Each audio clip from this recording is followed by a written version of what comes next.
The Charter is not only an instrument of security against the horrors of war, it is also an instrument of hope against the privations of injustice and oppression.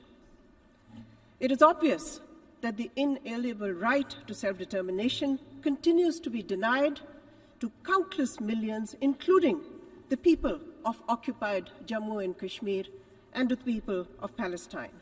This is not only a travesty of justice, but also an egregious violation of the UN Charter.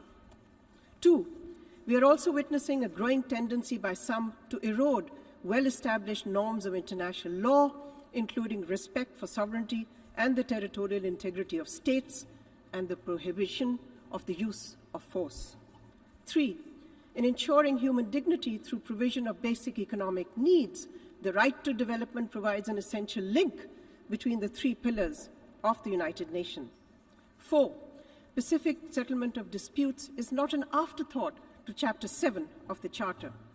A surge in diplomacy for peace is only possible if the full repository of measures outlined in Chapter 6 are placed front and center of the global peace and security architecture.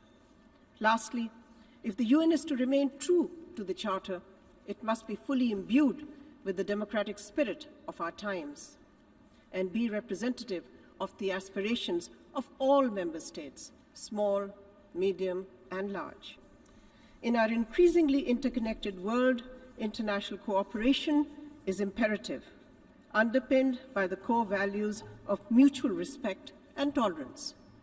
Global challenges, after all, require global responses. The only alternative to a rules-based global order is global disorder. And that is where unilateralism can lead us.